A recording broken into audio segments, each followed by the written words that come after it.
mesa muy interesante, de hecho, porque vamos a discutir los derechos sociales, pero probablemente desde una visión que no es la usual a veces en los derechos sociales.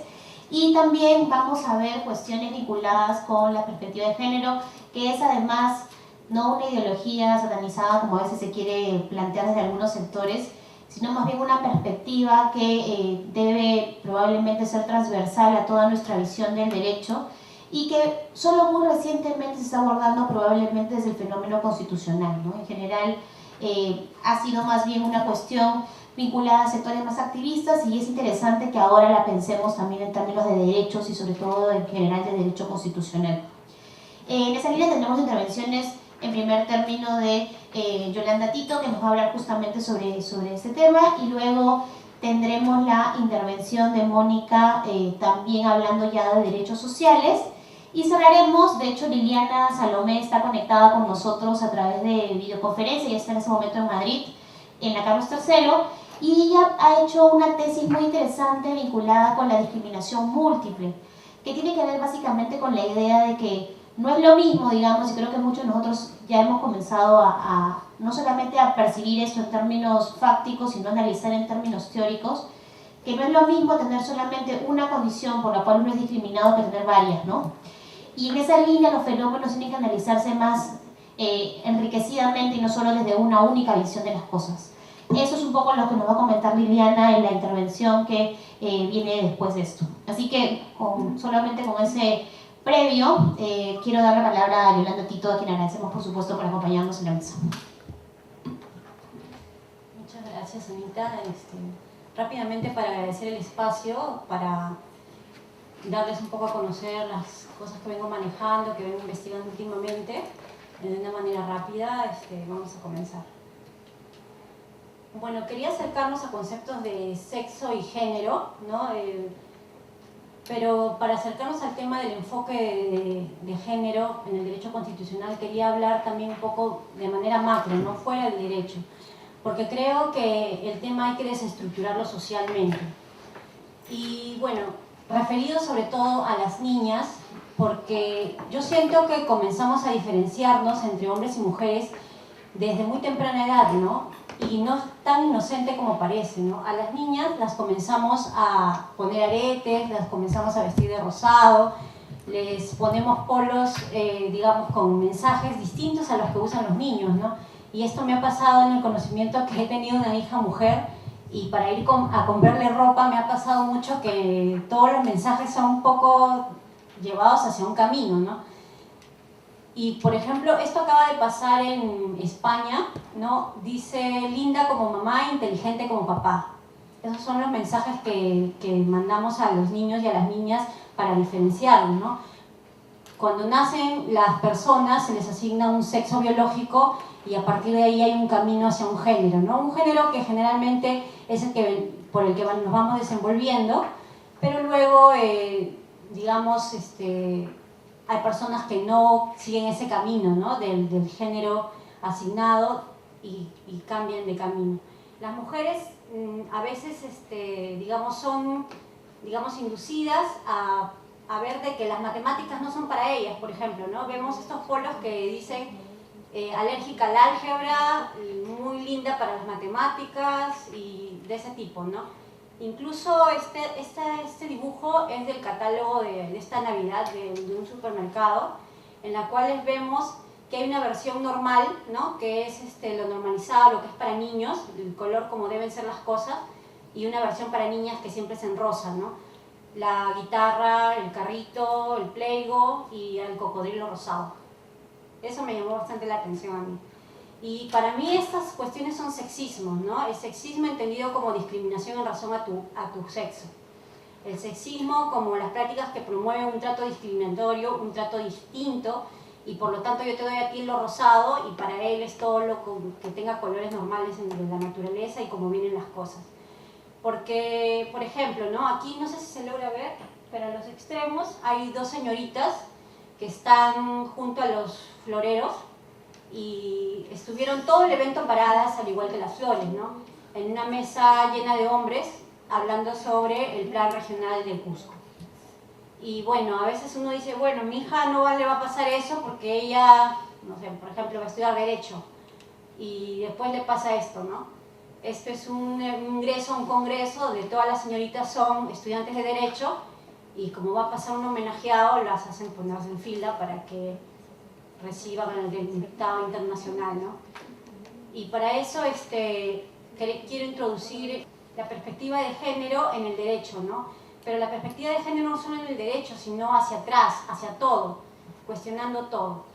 Entonces, vemos, ¿el derecho es sexista entonces? Yo creo que sí. Yo parto de la idea de que el derecho es sexista. Desde el hecho en que se crean comisiones de revisoras de los códigos y no hay mujeres, ¿no? Desde el hecho en que las cosas están hechas desde lo masculino, desde el modelo de que lo humano es lo masculino, ¿no? Cuando dicen los hombres, dicen la humanidad. ¿Por qué no decimos las personas? El hombre y lo masculino son el referente de la mayoría de explicaciones de la realidad. Y así es como manejamos el mundo, ¿no? Y así es como se ha hecho el derecho. Las personas que han hecho el derecho son hombres y están hechos o para ellos o lo que ellos creen que les sirve a las mujeres, ¿no? Por ejemplo, la protección o llevar el apellido del marido o tener una pensión cuando, no sé, muere el padre y a los 25 años no haya llegado a casarse, ¿no? Cosas que han existido y que el derecho ha ido haciendo a favor supuestamente de las mujeres. Entonces, ¿qué trae la perspectiva de género aquí al derecho? Lo que proponemos es deconstruir, ¿no?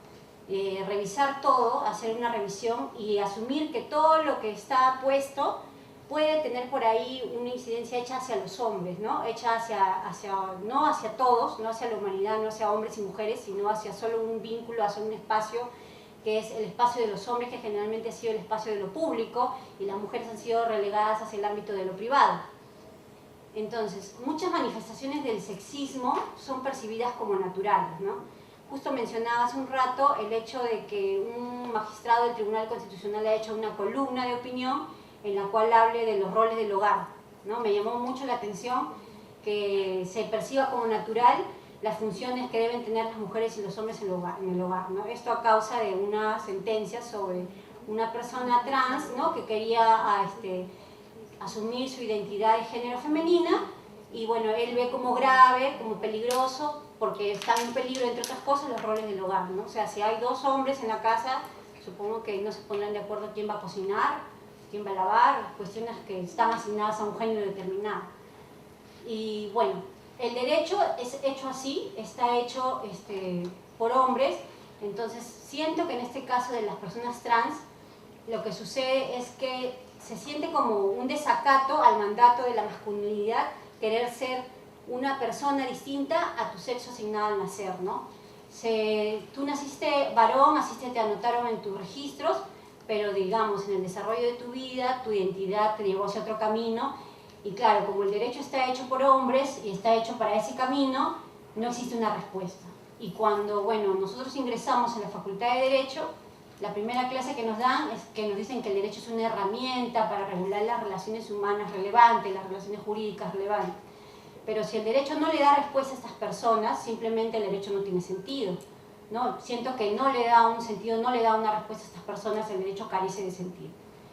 Entonces, las personas trans, siento que es curioso el hecho de que ellas puedan cambiar su anatomía, cambiar su forma de vivir, cambiar cómo se relacionan con las demás personas asumiendo su identidad de género, ya sea femenina o masculina, que cambiar un dato en su documento de identidad, ¿no? Porque, por ejemplo, el caso del Tribunal Constitucional tiene como 4 años y hasta ahora no le han dado sentencia, no le han dicho de que tiene que ir a la vía civil.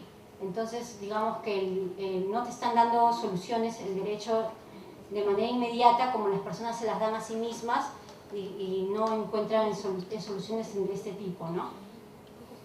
Respecto a la perspectiva de género en relación a las mujeres ya, lo que quisiera señalar es que hay mujeres y también hombres que estamos empezando a exigir que el derecho tome en cuenta nuestros intereses y nuestras necesidades. Entonces, el derecho puede mejorar la posición de las mujeres si ha sido el objeto de dominación de ellas.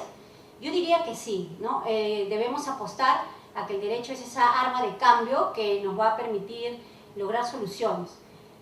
¿Por qué? Porque si bien estos conceptos jurídicos han sido llenados por hombres, las mujeres también y los hombres, digamos, con una visión feminista también pueden llenar estos contenidos nuevamente, ¿no? Y de construir lo que decía hace un rato, ¿no? Con la perspectiva de género, llenar estos contenidos nuevamente. Bueno, y hay un tema en especial que quería mencionar rápidamente, si me deja. Ya, un minuto. Sobre el control del cuerpo de las mujeres, ¿no? Eso ha sido un objetivo de la subordinación de las mujeres. Y entre varios temas que menciono ahí en la diapositiva es el parto, ¿no? El parto, que no es un tema recurrente en los textos de feminismo, y yo creo que va a ser un tema de la cuarta ola del feminismo, ¿no? La cuarta ola del feminismo sobre el hecho de que las mujeres dejaron los espacios privados para ir hacia lo público, tomaron la pastilla anticonceptiva, se pusieron minifaldas, se pusieron pantalones y cambiaron. Pero yo creo que este paso de ámbito ha hecho de que nos roben otros ámbitos de las mujeres, ¿no? Propio de la feminidad, que es el parto. Y bueno, esto es una propuesta de la Liga para la Libertad del Parto, que en verdad creo que soy la única abogada en la Liga.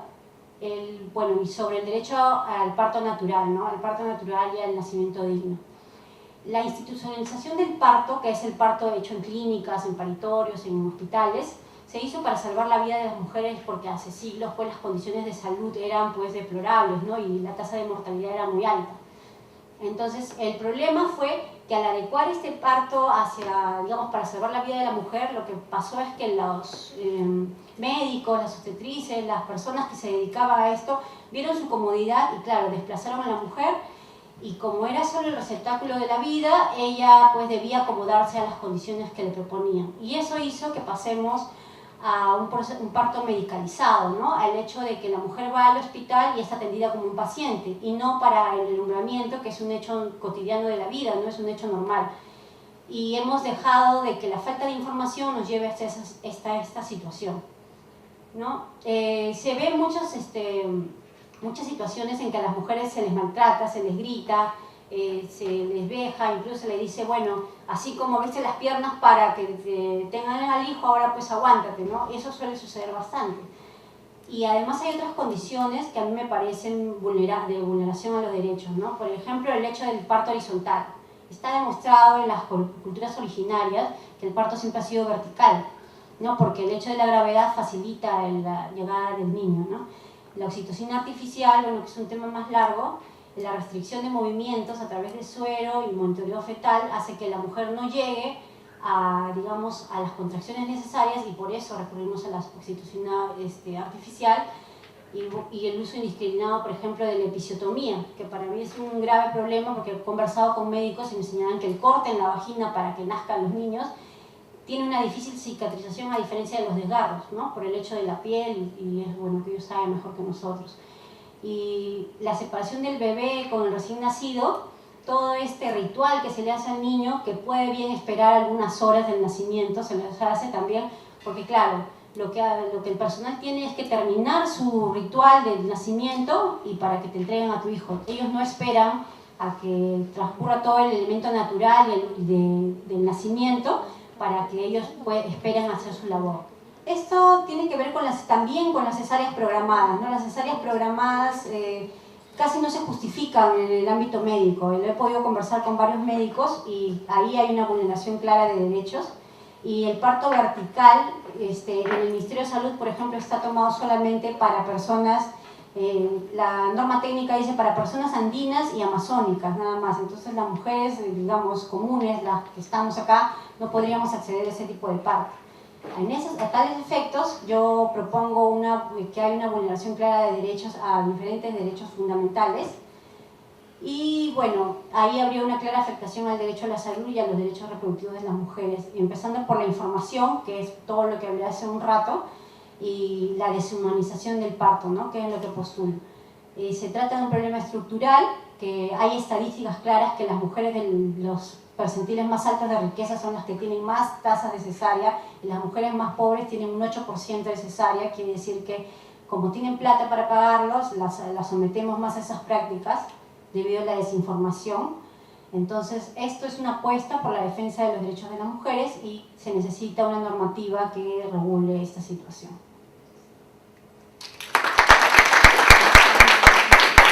Muchas gracias, Yolanda, por recordarnos algunos debates que creo que en el socialismo todavía no hemos siempre tomado. De hecho, reafirmo algo que mencionábamos al inicio de la exposición. Nosotros estamos proponiendo, de hecho tenemos un compromiso abierto para quienes nos quieran suscribir, de hacer que en los espacios académicos se promueva la participación igualitaria de mujeres y hombres. De hecho, este es un panel, por ejemplo, solo de mujeres. Nos ha criticado en la mañana porque también tuvimos nuestro panel solo de hombres, pero en general en el evento hemos procurado que haya una presencia femenina importante porque especialistas hay, y a veces el problema es que no las buscamos lo suficiente porque solo vamos hacia los lugares comunes de quienes ya son los hombres más en los espacios, ¿no? Dicho esto, vamos a dar el uso de palabra a Liliana vía el Skype, que sigue conectada, espero. Bueno, quiero agradecer en primer lugar a la organización, a la Universidad del Pacífico y a Constitucionalismo Crítico, porque a pesar de la distancia me ha permitido estar con ustedes. El tema que voy a comentarles forma parte, como decía Ana, de una investigación que yo desarrollé a propósito de la discriminación múltiple. Y me gustaría contarles un poco cuál fue el sentido que se le da a la discriminación múltiple, por qué este tema sería importante y finalmente cuáles son los desafíos que entraña. Para hablar de la discriminación, creo importante hacer una precisión conceptual inicial. Se suele usar la discriminación en sentido amplio, como toda infracción de la igualdad, pero también en sentido estricto, como una infracción de la igualdad asociada a categorías sospechosas. Es este segundo sentido el que voy a emplear en esta exposición, porque esas categorías sospechosas suelen analizarse en la jurisprudencia, doctrina y las políticas públicas como si se tratara de compartimientos estancos, o, para utilizar un símil que emplea Fernando Rey, como si se tratara de rectas paralelas que siempre guardan entre sí la misma distancia pero nunca se cortan. Esta manera, que podríamos denominar unidimensional de entender la discriminación, merece ser revisada, porque podemos ver que la realidad se muestra muy distinta. Existen minorías dentro de otras minorías, las cuales se ven más expuestas y menoscabo de sus derechos, y en base a la concurrencia de más de un factor de riesgo. Esto es importante, por ejemplo, para las políticas públicas.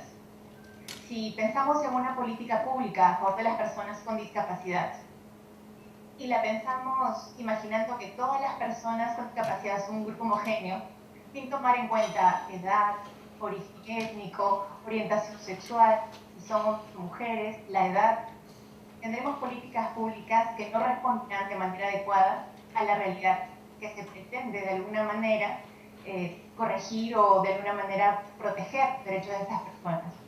Entonces nos encontramos con un problema. Si no adoptamos este enfoque de la discriminación múltiple o también denominada discriminación interseccional, estaremos respondiendo a estos problemas solo de manera parcial. Hoy en día, los planes, por ejemplo, el Plan de Derechos Humanos, el Plan Nacional de Igualdad de Género o los planes contra la violencia ya desarrollan enfoques transversales. Se ha mencionado, por ejemplo, el enfoque de género. Antes Yolanda lo mencionaba. Está también el enfoque de culturalidad, el enfoque de derechos humanos, el enfoque de discapacidad, el enfoque etario. De hecho, incluso se habla del enfoque interseccional. De manera que la preocupación que les comento hoy ya se está viendo reflejada a nivel normativo en nuestro país. Pero también este enfoque es importante para la resolución de casos concretos. Y les voy a comentar un ejemplo que se suele mencionar cuando se trabaja este asunto, y es un caso que ocurrió en Estados Unidos. Es el caso Lam versus la Universidad de Hawái. Se trata de una profesora, que se apellida Lam, de origen vietnamita. Ella alegaba haber sido discriminada en un curso de acceso a una plaza de docente. Y el tema es interesante porque ella, de origen vietnamita, ella decía que había sido discriminada por ser mujer asiática. Por tanto, era una suerte como de combinación de dos factores de discriminación. Pero en primera instancia, la judicatura analizó por separado la discriminación por ser mujer y detectó que habían otras mujeres en esta universidad y, bueno, aparentemente aquí no hay discriminación por razón de género. Y luego analizó la discriminación por ser una mujer asiática y vio que habían otros profesores asiáticos en la universidad y también descartaron este tipo de discriminación. Cuando este caso fue conocido por el superior jerárquico, lo que detectó es que esta escisión en dos de la identidad de una persona terminaba tergiversando de alguna manera la realidad. Y esto se debe a que efectivamente podía ser que hubiera mujeres, pero lo más probable es que fueran mujeres blancas y no mujeres de minorías étnicas, no mujeres latinas, no mujeres afroamericanas o en este caso asiáticas. Y podía ser que también hubiera personas asiáticas en la plana docente, pero lo más probable es que fueran hombres asiáticos. Y entonces este caso de alguna manera da cuenta de cómo este análisis a manera de compartimentos estancos o esta mirada unidimensional de la discriminación podría ser perjudicial para restablecer la justicia en un caso concreto. Entonces he planteado un poco qué se entiende por la discriminación múltiple o interseccional, que considero yo son términos sinónimos, por qué podrían ser importantes para el establecimiento de políticas públicas, también para resolver casos concretos. Y por último planteo algunos desafíos que esta figura nos invita a repensar. Y uno de los desafíos es la construcción de un término de comparación. Ustedes saben que al momento de argumentar si existe o no existe una situación de discriminación se suele aportar un término de comparación. Y estos términos de comparación suelen ser construidos como si se tratara de pares opuestos. Mujer, hombre, persona indígena, persona no indígena, persona con discapacidad, persona sin discapacidad. La discriminación múltiple nos plantea aquí un desafío. Ya no estamos ante un par opuesto, estamos ante un conjunto de características que puede hacer mucho más difícil identificar con qué comparar. En el caso que les comentaba hace un momento, en el caso de LAM, sería una mujer de origen asiático. Pero ¿qué pasaría si hubiera un factor adicional de discriminación? Por ejemplo, la orientación sexual o la situación de pobreza. ¿Cómo construimos el término de comparación? Algunos autores plantean no hablar tanto de ese término de comparación, o en todo caso complementarlo con una suerte de test de la desventaja, o examinar la situación de vulnerabilidad en la que se encuentra la persona, detectando que pueden existir circunstancias agravantes de vulnerabilidad en un caso concreto. Y esta es una perspectiva interesante, porque pone a prueba un elemento que es muy frecuente en la argumentación de situaciones de discriminación, como el término de comparación.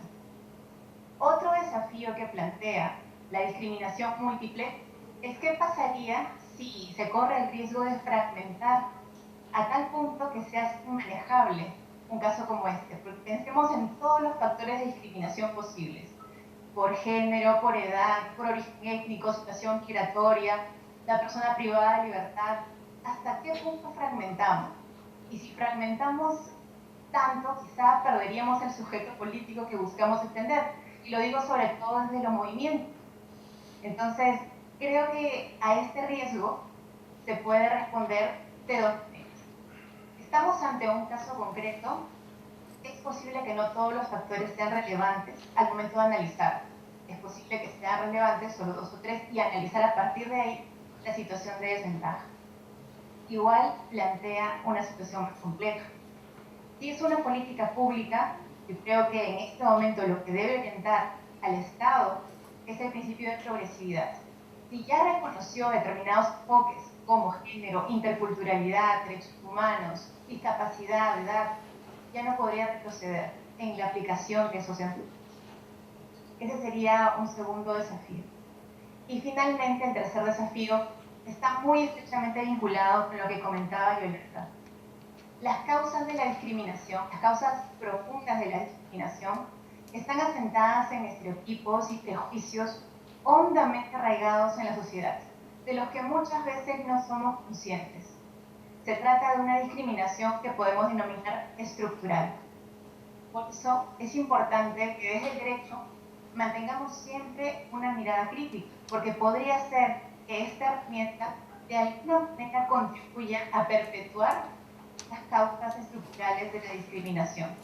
Y creo que por eso estas jornadas han venido muy bien, para mirar un poco con sospecha, un poco con ojo crítico, este derecho que tenemos actualmente.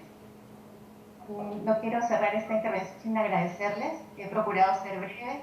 Si algún otro tema sale en la ronda de preguntas, pues aquí me quedo. Muchas gracias. Muchas gracias, Liliana, por la precisión, además por los tiempos. Vamos a darle la palabra ahora a Mónica. Gracias. Primero quiero agradecer a Constitucionalismo Crítico y a la Universidad del Pacífico por este espacio. La verdad que para mí es todo un gusto compartir hoy con ustedes mi tema, y básicamente lo que voy a hablar es sobre dos aspectos. Primero voy a abordar el tema de derechos sociales desde la perspectiva de la exigibilidad de los derechos sociales, y segundo voy a hablar de las sentencias estructurales, que es un mecanismo procesal utilizado principalmente en la Corte Constitucional colombiana, pero parte de mi tesis de maestría se fue abocada para mirar si ese mecanismo también se estaba aplicando en el Tribunal Constitucional peruano. Entonces, en esa última parte voy a compartir con ustedes parte de los hallazgos de la investigación. Y bueno, para empezar entonces quisiera establecer el término de derechos sociales, teniendo en cuenta que esa categoría de derechos sociales surge de un proceso histórico y que ha sido básicamente reconocido por esta evolución doctrinaria, ¿no? Es decir, doctrinariamente hemos catalogado los derechos humanos en diferentes generaciones. Pero mi punto de vista y el de muchos de los autores, entre ellos Víctor Amauro y de Cristian Cortis, dice, ok, los derechos sociales como categoría específica y diferente de los derechos civiles y políticos, pues no tienen realmente unas diferencias trascendentales y profundas que nos digan por qué estos derechos sociales no pueden ser exigibles, y que por lo tanto siempre han sido catalogados como derechos progresivos. Y aquí quiero hacer énfasis en que la palabra progresividad no significa no hacer nada. Progresividad significa precisamente emplear los mecanismos y los recursos que tiene disponible un Estado para lograr la implementación de esos derechos sociales. Entonces, parte de la progresividad y de lo que en la doctrina se ha señalado que no permite que los derechos sociales sean exigibles a cabalidad es repercusión económica, y que los recursos son escasos en los estados. Y por supuesto, los recursos son escasos, pero eso no significa que los derechos no sean exigibles. Y aquí hay una diferencia, y es que se planteaba que los derechos civiles y políticos tienen una connotación o unas obligaciones negativas, y que por el contrario los derechos sociales implican obligaciones de hacer. Y parte de mi tesis es precisamente rebatir que ese tipo de obligaciones pues se dan y están presentes en las dos categorías. Es decir, los derechos civiles y políticos y los derechos sociales implican a su vez obligaciones positivas y negativas por parte del Estado. Entonces, en este contexto, y quizás para poder ejemplarizar a lo que me estoy refiriendo, vamos a traer a colación un ejemplo de un típico derecho civil y político como es el derecho a elegir y ser elegido. Generalmente se piensa que los derechos civiles y políticos no conllevan costos, no conllevan, digamos, partidas presupuestales de recursos que los estados no puedan asumir y que por lo tanto siempre son exigibles. El derecho a elegir y ser elegido, que es un derecho civil y político, también implica que el Estado invierta en instituciones electorales que garanticen y que organicen quiénes son los participantes, que organicen cuáles son las instituciones que van a supervisar ese proceso democrático, y además la elaboración de los tarjetones o de las cédulas electorales. Entonces, si nos damos cuenta, todo este tipo de mecanismos implican también erogación de recursos. Entonces, cuando hablamos de un derecho social como el derecho a la salud, donde se dice con cuidado, el derecho a la salud es un derecho que no se puede exigir ante los tribunales porque la plata no alcanza para todos. Y volvemos al mismo punto. si todos los derechos implican obligaciones positivas y negativas, en realidad el reconocimiento de los derechos no está en su categoría o en su generación, como decíamos, doctrinaria, en el momento en que aparecieron estos derechos en la historia y que fueron reconocidos a través de los tratados internacionales, sino que pasa por la voluntad política. Es decir, es en el Congreso, a través de las leyes, donde ponemos el énfasis de cuáles son los derechos que vamos a reconocer y que queremos que tengan una partida presupuestaria para que se puedan ejecutar. Es a través de los tribunales y de las cortes donde nosotros, como jueces o magistrados, aceptamos los casos y hacemos efectiva esa garantía, esa protección de los derechos. Y en este contexto, y para finalizar la parte de derechos sociales, quisiera hacer énfasis en que los derechos humanos en general, derechos humanos civiles, políticos, económicos, sociales y culturales, todos en general, implican 3 niveles de obligaciones para los estados. Y esos 3 niveles de obligaciones de los derechos humanos son iguales, independientemente de la categoría de derecho. Y los estados tienen la obligación primero de respetar, ¿cierto? ¿Qué significa? Significa abstenerse, es decir, no interferir en el ejercicio de ese derecho, en el ejercicio del derecho de las personas. Tiene un segundo nivel de obligación estatal, que es proteger, y aquí nos vamos a dar cuenta que quizás implica en una acción del Estado. ¿Por qué? Porque nos dice el Estado lo que tiene que hacer, y cuando ratifica un tratado internacional sobre derechos humanos, lo que debe garantizar es que los terceros no interfieran en el ejercicio del derecho de los ciudadanos. Y una tercera obligación estatal, que es el cumplimiento. Y aquí básicamente nos damos cuenta que efectivamente el Estado asume un rol activo a través de medidas legislativas, medidas administrativas, medidas judiciales. Entonces, si nos damos cuenta, y para concluir, todos los derechos humanos tienen en común estos 3 niveles de obligaciones por parte del Estado, y por lo tanto los derechos sociales entre ellos también hacen parte de este nivel de exigibilidad y cumplimiento. Esto para pasar al tema de sentencias estructurales.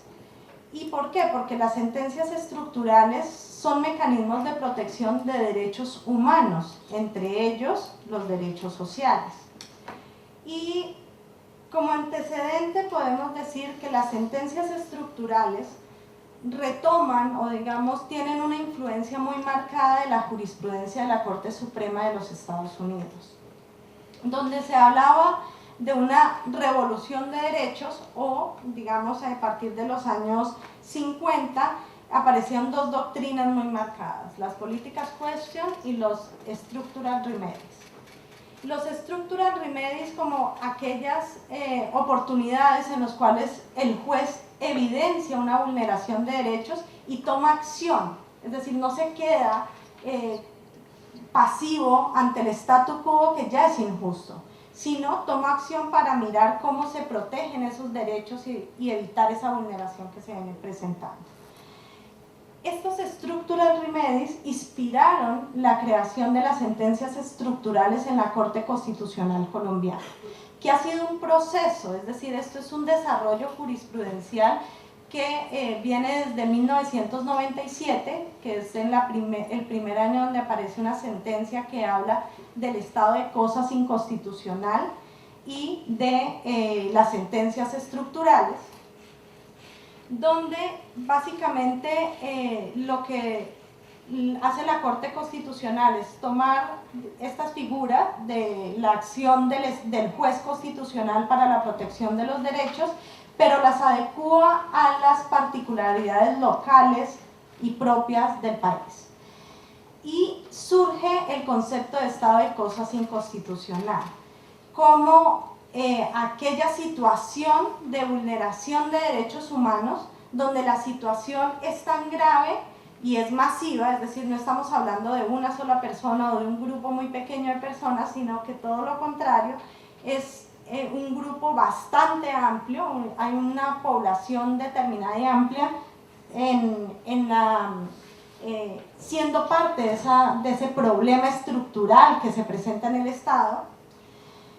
Y además se evidencia que la solución a ese problema no depende únicamente de una autoridad, sino que, por el contrario, involucra la acción de diferentes entes o autoridades estatales. Entonces esto lo hace mucho más complejo.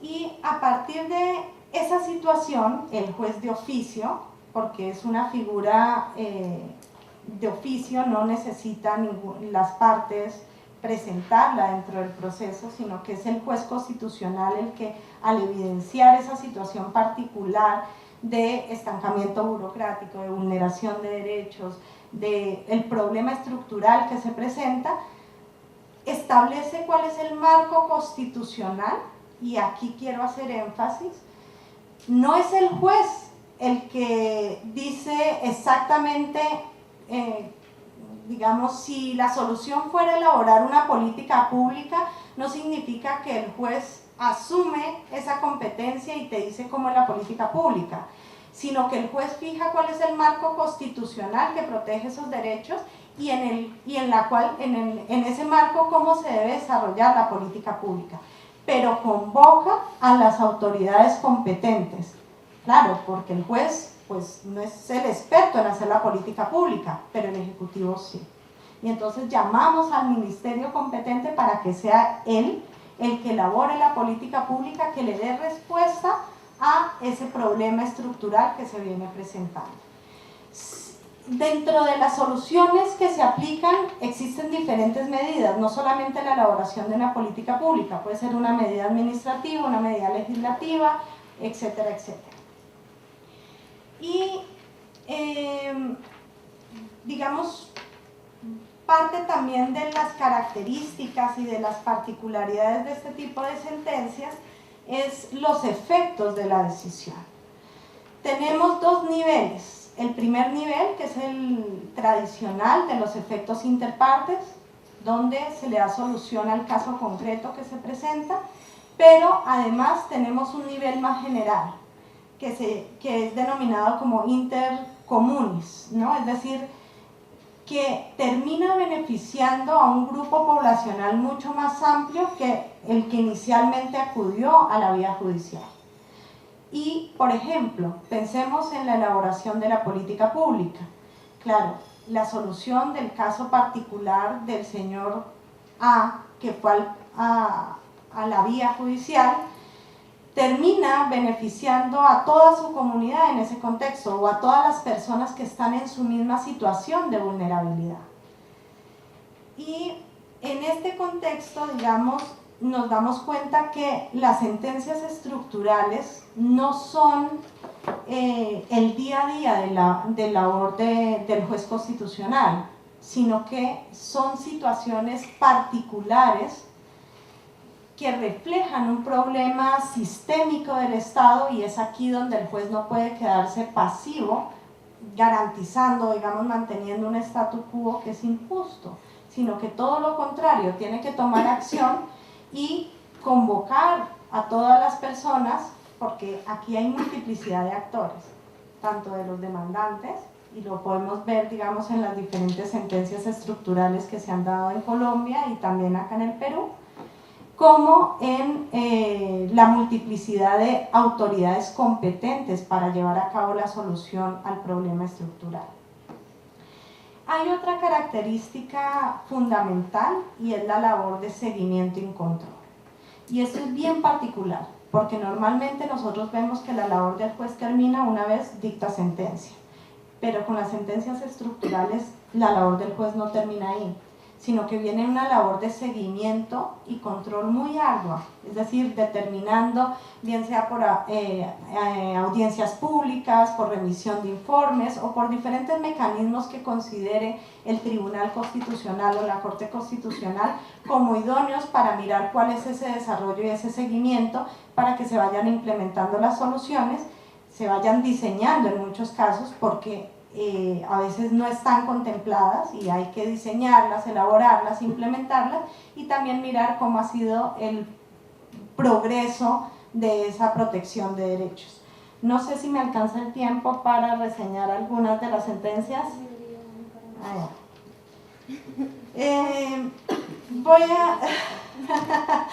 a resaltar una sentencia de la Corte Constitucional colombiana, porque digamos que ha sido la sentencia hito en el tema de sentencias estructurales, que es la T025 del 2004 sobre desplazamiento forzado interno. Y esta sentencia es importante por diferentes razones. Primero, porque es en la primera que hay un grupo poblacional tan grande, y estamos hablando de aproximadamente 4 millones de personas que se encontraban en situación de desplazamiento interno, donde se involucra protección de derechos a la salud, a la educación, al trabajo, a la alimentación, es decir, es un número bastante considerable de derechos que estaban involucrados, y además porque la labor de seguimiento y control ha sido bastante prolongada también. Entonces, en esta sentencia, la Corte Constitucional establece ese marco, digamos, que esa característica que les decía del marco constitucional, que quizás en las anteriores sentencias no quedaba tan claro y que un poco la crítica iba a que el juez constitucional o la Corte Constitucional estaba asumiendo otro tipo de facultades que no le correspondían o que escapaban a esa labor del juez constitucional. En esta sentencia queda claro que no es así, que de lo que estamos hablando es de una colaboración armónica entre los poderes y de un diálogo entre los diferentes poderes o ramas del Estado. Y aquí se fija ese marco constitucional y convoca a las diferentes autoridades estatales para que se sienten con la población desplazada y puedan empezar a diseñar cuáles son estas medidas o estos mecanismos para evitar que se siga llevando a cabo la vulneración de derechos. Y en el Perú quiero hablar de lo siguiente. Cuando quería empezar a hacer la investigación sobre sentencias estructurales, lo primero que me dijeron fue, en el Perú no existen sentencias estructurales. Entonces yo dije, bueno, lo voy a ver, lo voy a investigar.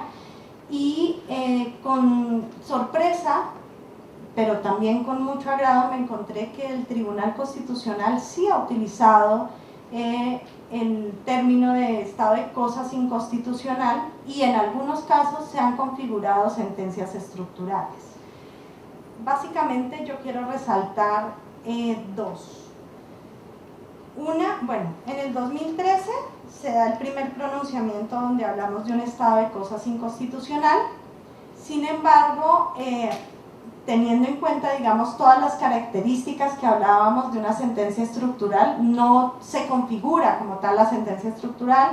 Esta sentencia es la 2579 del Consejo Nacional de la Magistratura sobre el acceso a información, pero se utiliza el término de estado de cosas inconstitucional como un mecanismo para evitar que se siga interpretando de forma errónea y que se siga limitando el acceso a la información de las personas que no eran ratificadas por el Consejo Nacional de la Magistratura. Pero básicamente yo quisiera entrar a dos, a una sentencia del 2006 y del 2008. Una sobre el caso de La Oroya, que ustedes deben conocer ampliamente y que no me voy a detener en los hechos precisamente porque es un caso muy conocido. Digamos que someramente lo que voy a resaltar es que en la ciudad de La Oroya existe un complejo metalúrgico que está afectando la salud de la población. Entonces encontramos que en la sangre de los niños y en general de todas las personas que viven en esta zona existe plomo, bueno, diferentes tipos de metales que afectan la salud de las personas y el tema de la calidad del aire. Esta sentencia es importante porque Tribunal Constitucional no se queda, digamos, con el concepto de que el derecho a la salud como derecho social no es exigible, sino que va más allá y nos habla de la exigibilidad de los derechos sociales, de las obligaciones negativas y positivas, y que en general los derechos sociales, el hecho de que sean progresivos, no significa que no sean exigibles.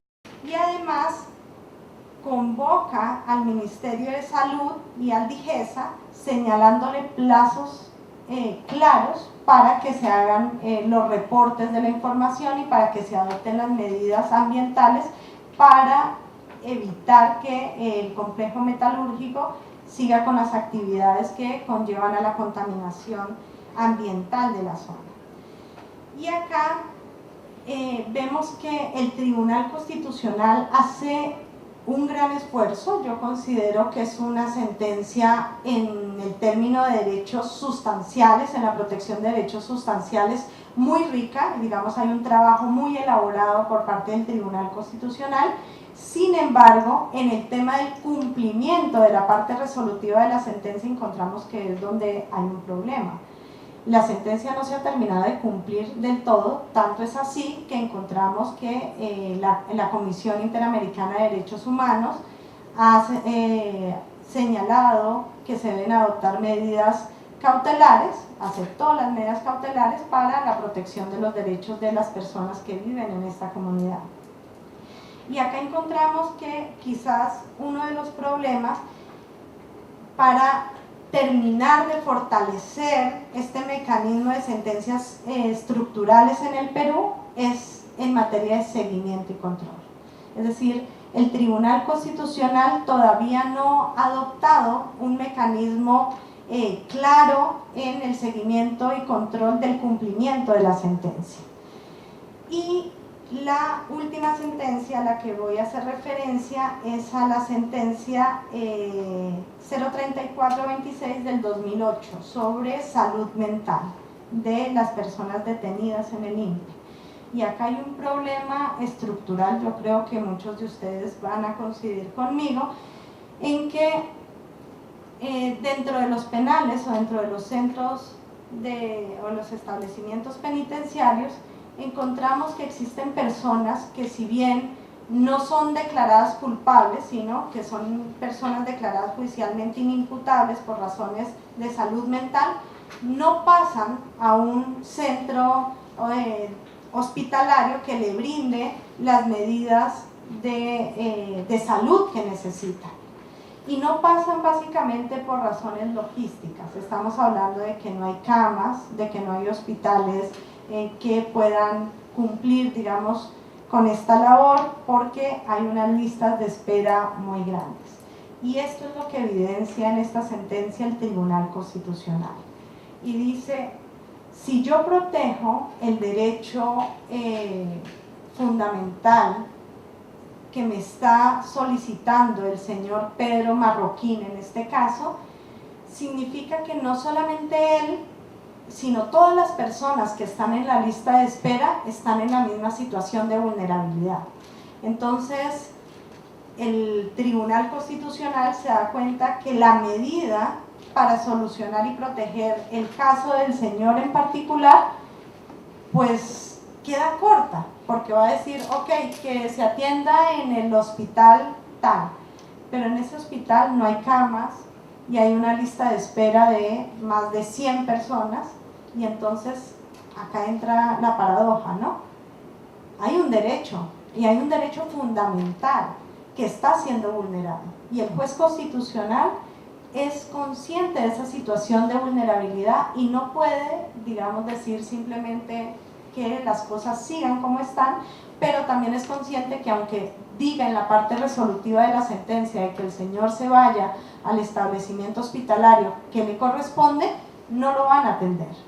Entonces, este es un problema estructural evidente, y es aquí donde el Tribunal Constitucional va mucho más allá. Como decíamos, las sentencias estructurales son progresivas, ¿no? Son un desarrollo progresivo, y vemos que también en el Tribunal Constitucional peruano esto se ha ido ampliando. Entonces, en esta sentencia ya convoca a más sectores. En la anterior veíamos que llamaba al MINSA como tal, pero acá ya estamos hablando de que llamó al Ministerio de Justicia, llamó al Ministerio de Economía y Finanzas, llamó al Poder Judicial, al Congreso de la República, y les dice a cada uno qué es lo que deben hacer, es decir, establece ese marco en el que deben desarrollar sus funciones, porque no es que el juez cree una función adicional, sino que está diciendo, dentro del marco de tus competencias, cumple con esa función determinada, porque se está generando una vulneración de derechos y es competencia tuya desarrollar la medida adecuada para lograr esa protección. Y aquí, en el tema de seguimiento, la medida que adopta el Tribunal Constitucional es que le establece el control y seguimiento a la Defensoría del Pueblo. Es la Defensoría del Pueblo la que va a remitir los informes sobre el cumplimiento de esta sentencia. Entonces nos damos cuenta que también ha sido progresiva, digamos, este desarrollo jurisprudencial de sentencias estructurales en el Perú, y que vamos avanzando, digamos, en ese camino. ¿Faltan cosas? Sí, se tendrán que seguir afinando muchas cosas, sí, también. Y para concluir, yo considero que las sentencias estructurales sí son mecanismos idóneos para la protección de derechos humanos en general, y que por lo tanto son mecanismos que pueden utilizar las Cortes y tribunales constitucionales para poder cambiar estas situaciones de problemas estructurales que se vienen presentando en el funcionamiento del Estado y que afectan los derechos de la población. Bueno, gracias. Muchas gracias, Mónica. Sí. Sí, preguntas puntuales para la doctora Barriga. Ella mencionó de que los derechos se ejercen, se reconocen, ¿no?, en los tribunales, en el Congreso, etc. ¿Y dónde queda o dónde se ubica, cómo se ubica, recuerda usted, el ejercicio de derechos desde las calles, que es donde muchas veces empiezan a plantear derechos, para que luego sean reconocidos ya por las instancias que mencionó? Y a la doctora Tito, ella habló, ¿no?, de una deconstrucción del derecho que hay que hacer porque resulta sexista, etc. Y claro, si uno revisa las mallas curriculares y los sílabos de los cursos de derecho, todos los autores en general son varones. Entonces, ¿cómo se está enseñando el derecho? ¿A quiénes se está estudiando? ¿Y por qué solamente hay varones, ¿no? Entonces, esa deconstrucción, ¿cómo hay que hacerla, no? Porque ya va a ser toda una labor. Gracias, sí. Dos preguntas. Para la doctora Barriga, primero, ¿qué diferencia existiría entre las sentencias estructurales, ¿no?, frente a la discriminación estructural cuando la Corte Constitucional colombiana la aborda como un test integrado, ¿no? Pues en todo caso, ¿cuáles serían esas diferencias de aporte de los problemas estructurales? Por ejemplo, en el caso de las minorías sexuales o el tema del LGTBI, ¿no? Eso por un lado. Y para la doctora Yolanda Tito, ¿cómo responde a la objeción de la ideología de género? Que algunas personas católicas dicen pues que en los colegios no se debe enseñar una ideología de género. Me parece a raíz o a propósito de unas cartillas unas cartillas del Ministerio de Educación de Colombia, precisamente, que se promulgó para todos los colegios. Sí, a ver, Jorge. Bien, básicamente a Yolanda y de alguna manera tangenciar a la opositora que está al otro lado del charco. Yola, en serio, yo no sé qué cosa es el derecho política. Tú hablas a favor de una reconstrucción, pero no entiendo qué es derecho en todo lo que has expuesto, porque primero, el derecho es una palabra ambigua. Y las palabras antiguas tienen distintos significados para distintos hablantes en distintos contextos, ¿no? Entonces, tú dices, el derecho está hecho por hombres, hay todo es, hay que reconstruir todo y incorporar una posición de género, ¿no? Yo no sé que si se justifique reconstruir todo el derecho bajo ese argumento, ¿no? Porque primero partimos de una presunción, que todo ha sido escrito por hombres, y eso no es cierto. Hay autores y autoras, legisladores y legisladoras mujeres. Entonces no puede ser una afirmación universalizada. O sea, es una cuestión contingente de que exista que solamente ciertas o la gran mayoría de normas haya sido creada por hombres, ¿no? Entonces eso es una cuestión contingente, no es una cuestión necesaria ni universalizable. Por tanto, esa afirmación de que todo el derecho está mal o hay que reconstruir todo el derecho no es factible desde ese punto de vista, ¿no? Ahora, el derecho no solamente es norma, es ciencia jurídica, es doctrina. Entonces, yo no creo que debamos reducir todo a una discusión de que si fue hombres o si fueron mujeres, porque eso viene de un problema, como bien he escuchado a la compañera que está en la pantalla, que nos dice es un problema, una discusión, es un problema estructural, ¿no? Y el derecho como ciencia se adapta a cuestiones estructurales o trata de dar una respuesta a cuestiones a una realidad donde existen problemas estructurales, pero no podemos reducir al derecho o entender al derecho o criticar al derecho, reconstruir el derecho solamente por una cuestión de este tipo, ¿no? Las teorías científicas se critican o se verifican. De a poco nos decía que la falseación de teorías se da en función a una teoría que la supera, no en función a una posición de género o ideológica. Kelsen buscaba precisamente eso al crear su teoría por el derecho, libre de ideologías, libre de posiciones naturalistas, en fin. Yo creo, y lo que someto a tu consideración, es que debamos entender en serio la igualdad, porque en realidad el problema va por la igualdad que no se toma en serio, porque no hay condiciones de igualdad y que necesitamos generar políticas de igualación, y eso yo lo comprendo y lo entiendo muy bien, ¿no? Para que a través de esta igualación se puedan eliminar las modalidades de discriminación que bien ha descrito nuestra compañera, ¿no? Y lograr una cuestión de equilibrio, pero de construir el derecho porque lo hicieron hombres o porque esto es un problema que va más allá de la ciencia jurídica, no me convence. La verdad no me convence. Me parece que hay que tomar en serio al derecho, a la ciencia jurídica y sobre todo al principio de igualdad. Esa sería mi Perfecto, yo creo que con eso tenemos bastante. Yolanda, conversamos contigo. Bueno, para que pueda empezar la siguiente mesa voy a ser breve, pero me alegra bastante. Voy a empezar por Alex, porque fue la pregunta más larga, o la intervención más larga. Me alegra mucho que partas de algo que tenemos en común, ¿no? La lucha por la igualdad. Entender el derecho y partir desde una posición igualitaria es para eso lo que estamos aquí y entonces, esa coincidencia es valiosa, ¿no? Ahora, los términos sobre de construir el derecho, he ido más atrás, he hablado de construir socialmente, ¿no? O sea, la sociedad en sí, porque se puede identificar. No creo que nadie pueda negar varias cosas de las que ha afirmado respecto al machismo existente, ¿no? Que es estructural. Ya esa palabra se ha usado varias veces. Sí, no es tanto que sea porque está hecho por hombres, sino porque en efecto sí ha sido así. Que haya habido algunas personas, mujeres ligadas en el ámbito del derecho no ha hecho que el derecho cambie demasiado.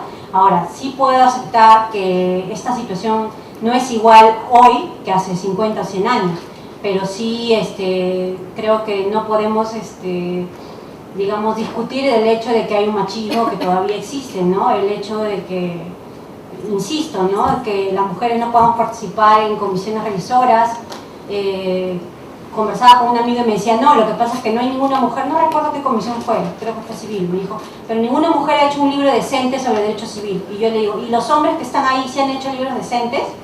Y me dijo, bueno, algunos sí y otros han hecho artículos. Y digo, entonces la valla la ponen muy alta para las mujeres y a los hombres les ponen menos valla. Bueno, si vamos a caminar, digamos, a ponernos de acuerdo en la terminología, y si buscas la igualdad y si buscamos el término igualitario, pues estamos de acuerdo y partimos de ahí.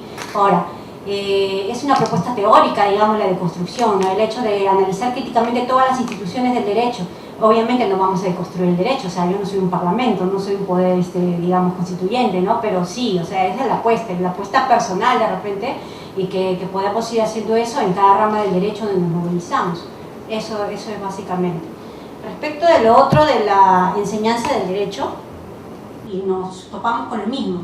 O sea, las facultades de Derecho están llenas de hombres, los rectores, creo que la primera vez que San Marcos ha tenido una rectora que ha sido interina, ¿no? Las facultades de Derecho pues igual, ¿no? En San Marcos, ¿no? que es la que yo vengo, pues republicanas no ha habido. Y bueno, sí, entonces las mujeres tenemos que buscar los espacios para poder ir avanzando y también sometiendo estos temas a debate, ¿no? Y creo que bastante hacen las chicas que ahora son estudiantes de Derecho, ¿no? He tenido oportunidad de conocer a varias y me sorprende la calidad que tienen las chicas, que cada vez son más cuestionadoras, más críticas, y creo que esto va para adelante y va a ir mejorando con el tiempo, ¿no? Yo le auguro bastante éxito a esta movida de construir las cosas y ponernos críticos con todo, ¿no? Hasta comprando un polo para nuestra... No solo lo de la ideología de género nada más.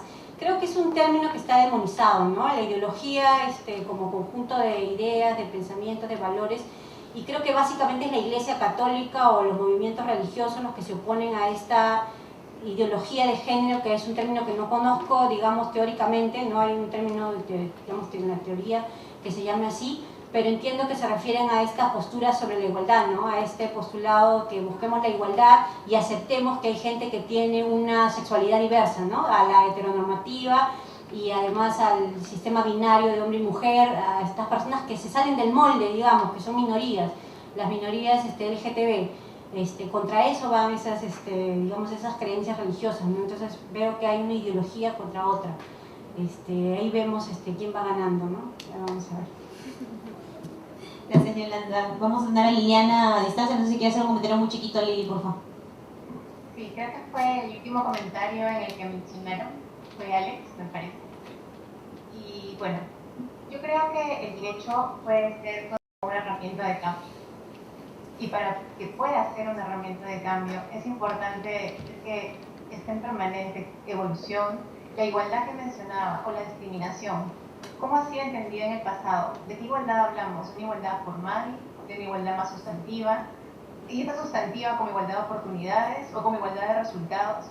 Entonces, digamos, se presentan varios dilemas, ¿no? ¿De qué igualdad? Y luego con relación a la discriminación lo mismo. ¿Es una directa, indirecta? Yo he hablado de la discriminación múltiple, me parece que es un campo rico para la investigación, pero ya que se ha hablado tanto en esta mesa de los problemas estructurales, pues también se ha empezado a hablar también de la discriminación estructural, y es una propuesta que invita a repensar un poco cómo se entiende la discriminación y a incorporar, veamos si es posible, dentro del concepto de discriminación, conceptos como opresión, subordinación, dominación, que a veces han estado por fuera, ¿verdad?, desde la sociología o desde la filosofía política.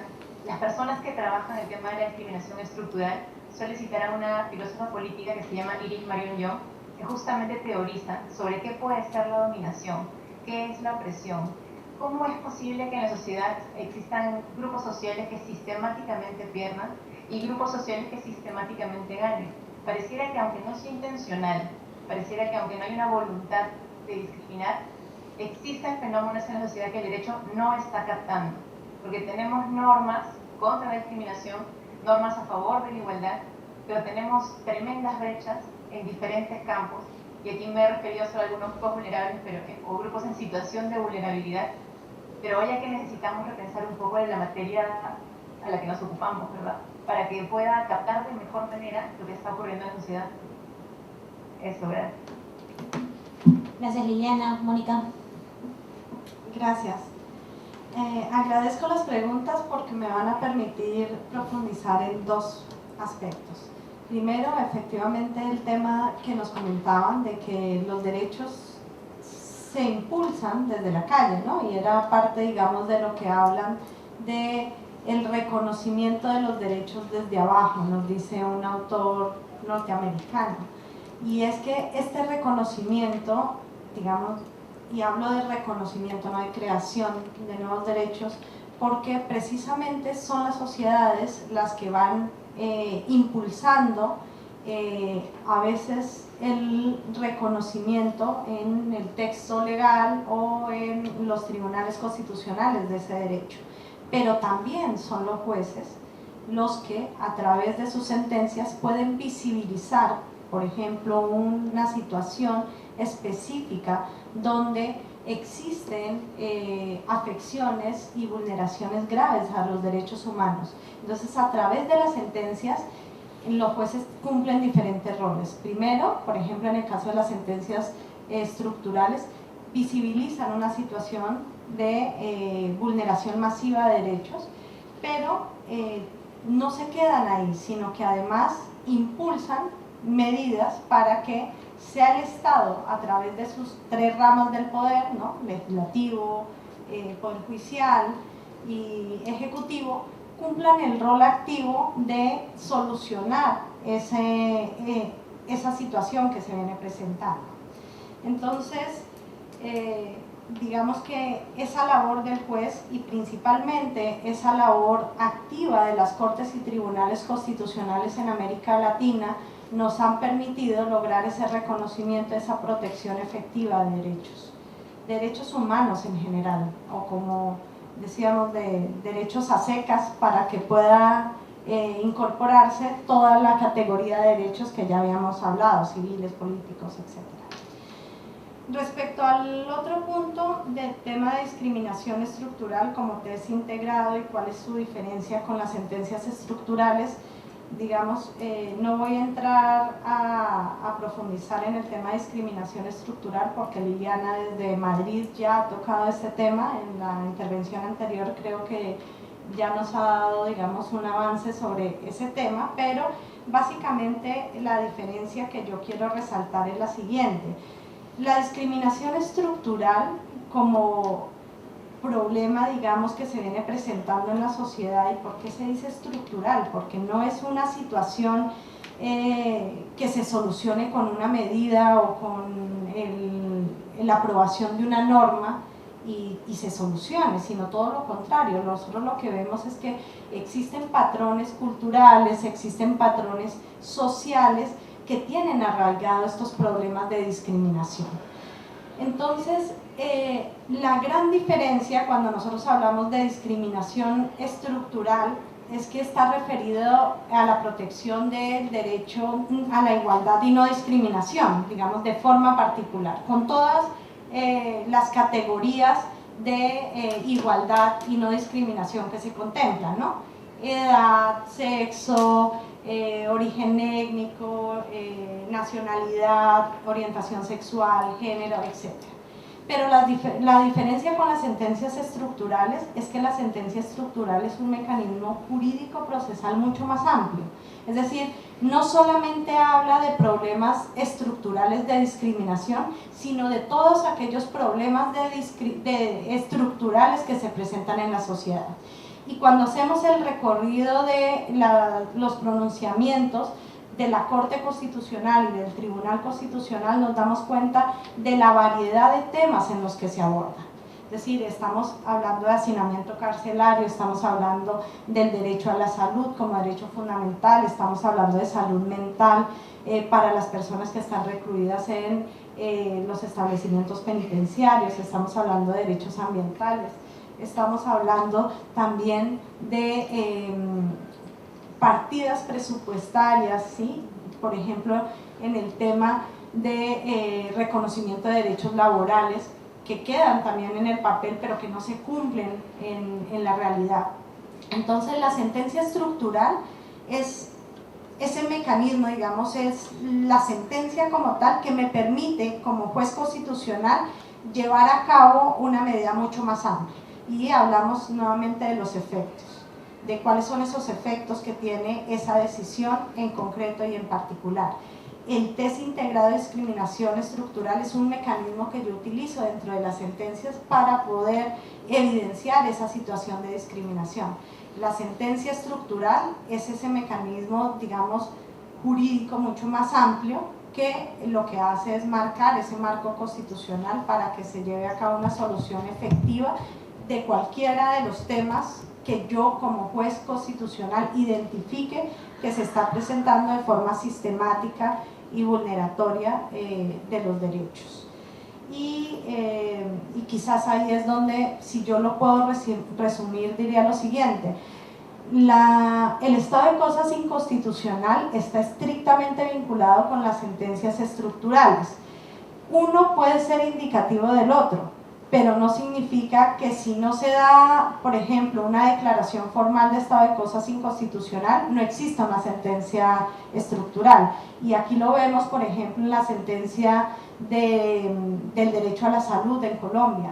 Se hace todo un desarrollo y se evidencia la crisis en la que se encontraba el Sistema Nacional de Salud, pero no existe una declaración formal de estado de cosas inconstitucional. Sin embargo, sí se configura la sentencia estructural, tanto es así que nos lleva a la reforma estatutaria del Sistema Nacional de Salud.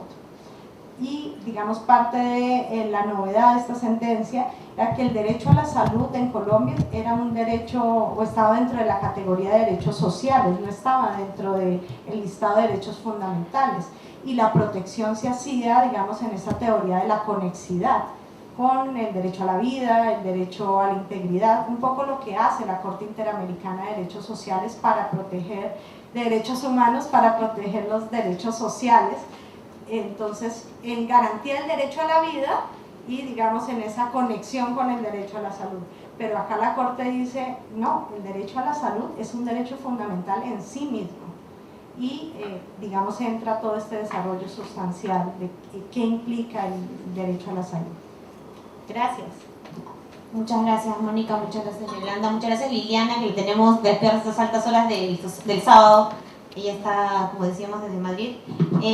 Con esto acabamos la mesa y sin más comenzamos con la mesa número 5, que estaba un poquito atrasada. Muchas gracias.